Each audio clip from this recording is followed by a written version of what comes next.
Brodes Media.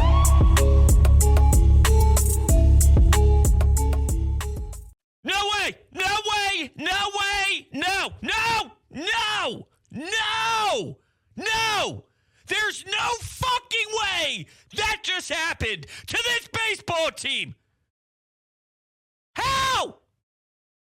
In what world did I just witness this bullpen give up 8 runs?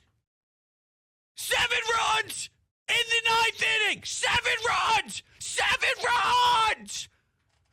You're watching Matt Moore pitch against the Phillies and execute well. You're watching Medina pitch for the Mets and execute well.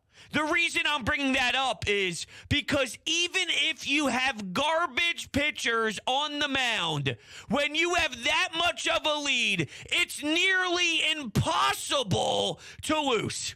This doesn't happen. This doesn't happen when 10-year-olds play, when 12-year-olds play, when 6-year-olds play, when 4-year-olds play. And we can bitch and complain about Joe Girardi all we want. Norwood and keeping him in too long and maybe even a domino effect based off of what he did in the second game against the Rangers, where he yanked Zach Wheeler when he was dealing. What he finished with 7 2/3. Let's look here. It was 7 2/3, 6 hit of baseball, one walk, 7 Ks and 78 pitches. And now you have to go to Brad Hand, and the game extends a little bit. It goes into extras. Is there a domino effect on why you had to push the buttons you did? Or did they believe it was a blowout and it was a victory and the game was over? So they went to a Norwood instead of somebody else so they could try and keep some of the arms a little bit healthier and more available in case of a closer game. Well, I hate to break it to you, Joe. That tended to backfire on you, didn't it? Now, even if Joe did keep in Norwood too long and had a poor approach to it, when Knebel takes the bump, it's inexcusable. I don't want to hear that, well, there was already gasoline on the fire. No. Knebel was in the game with the chance to shut the door. No matter what happened prior, this is why I keep looking up. This is so damn impossible. Horrific, pathetic pitchers can get you 3 outs with a 7-run lead. When they're up 7-1, 6-run lead. I can't even comprehend. I can't do math normally. You think I'm going to sit here today and be able to break down math and count numbers? All I know is this team lost, and it's inexcusable. This cannot happen. You can't hit me with, well, they can do it again tomorrow. They get another chance tomorrow. Yeah, with Max Scherzer, if they even have the game, because it looks like it's going to rain. So, this is one of those gut-wrenching ones that it takes longer than just one game to figure it out emotionally, to react to this one. I don't care if you win 6 games straight at this point. I'm still going to lose my damn mind over it. It's going to take a 17-game win streak to get over the slop that we just saw. Corey Knebel's too good for them to explode the way that they did. There was so much great stuff to take out of this game, too. Aaron Nola was magnificent. 7 innings pitched, went over 100 pitches, 101. So you're looking at the pitch count go up. Some great movement where to left-handed hitters, you got the ball starting on the inside part of the plate. Looks like it's going to be inside, and then it moves late and catches the inside part of the corner. Outstanding. You could see it on the other side as well. To righties, it's coming inside. The movement was nasty. Had some good bite on his curveball. Filthy changeup for a strikeout. Awesome day. And all for what? Now, the longevity of the Aaron Nola discussion is great because he's performing way better than I realistically anticipated that he would at any point this year. He looks as sharp as we've seen the best Aaron Nola in quite some time. But what the hell? Who cares at this point, right? Bryce Harper, he's been going 0 for the last couple of games. There's a problem with his elbow. He hits a 6,000-foot home run.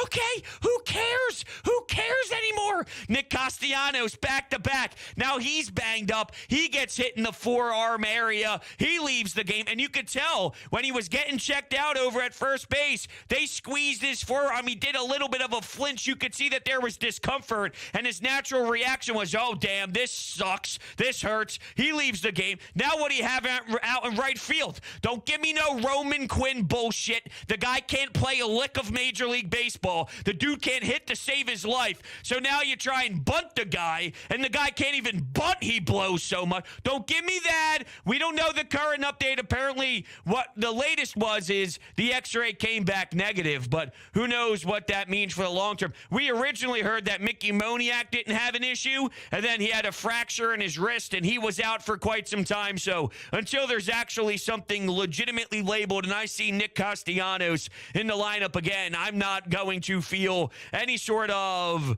well, maybe be back. No, I don't know anything. I don't know anything. I don't even know what my life is at this point. What did I just watch?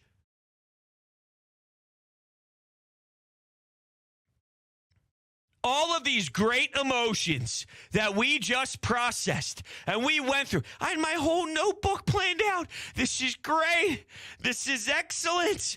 And then all for nothing. And I thought when Knebel got the strikeout on Dominic Smith, and I'm watching Mets fans on the broadcast with their hats sideways with their rally caps, feeling all sad. And realistically, he put a beauty paint job, bottom half of the plate, right on the line there. Blew behind the dish, must be blind, because he just lets it go. Luckily, there was a nasty curveball where Dominic Smith is 8 feet in front of it. It's like, okay, I feel a little bit better, but let's go. Let's go. Demoralizing for sure. If they win 7-1, you're feeling high, you're feeling the high, you're feeling the excitement. When it becomes 7-5 or anything along those lines, it's clearly deflating and the win doesn't feel as strong and it's definitely not as sexy, but at least you have the victory and you move on to the next day knowing you punched your rival in the mouth.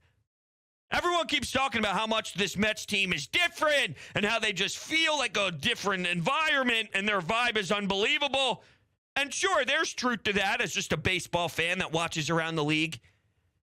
And then you see them pull that off. So let me get this straight. The Phillies got no hits by this Mets team just a little bit ago. And now you're talking about history where over 300 plus games, you've never seen a comeback to this level. When it comes to this Philly squad, it makes me sick. They're wasting great starts from their offense. And I got this quote. This was prior to the disappointment and the disgusting loss. And that's when Kevin Long spoke about the hitting approach of the Phillies as of late. He touched on how hard the balls are being hit, and Rhys Hoskins should have had a homer against Texas. There were a few balls that were hit and scorched insanely that went to the warning track that now they're complaining. Not just the Phillies. This is an all-around baseball. We've seen the Mets kind of bitch and complain about it as well, which is just the ball is so ridiculous this year, and they're all out of whack. The Mets' perspective was more about pitching and grip, and one inning it feels great, the next inning it feels awful, the fourth inning it can feel mediocre. You just don't know. Well, the way that the ball is not flying or the lack thereof throughout the baseball season to begin. Going back to what Kevin Long said, this was prior to tonight's effort once again. Through 25 games, the Phillies hit 269 balls that came off the bat at 95 miles per hour or better.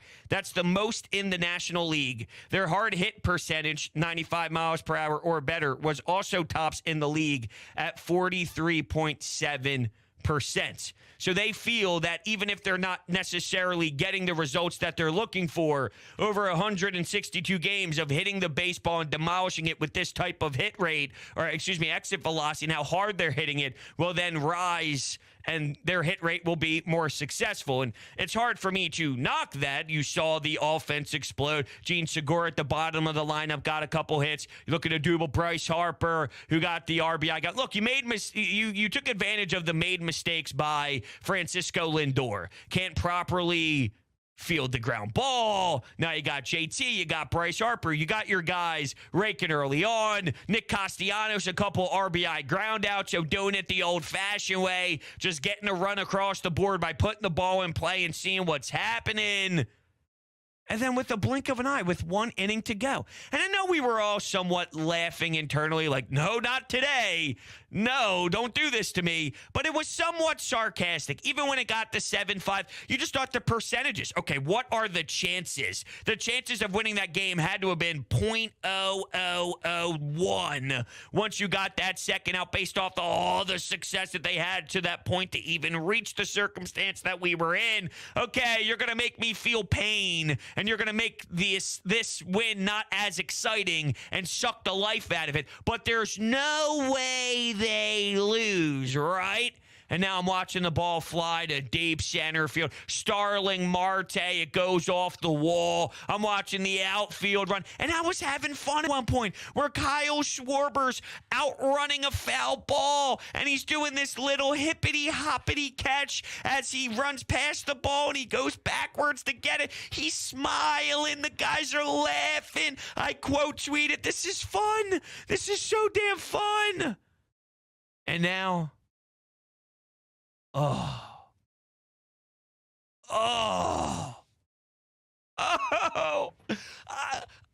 not even going to be able to enjoy a baseball game for at least 10 days.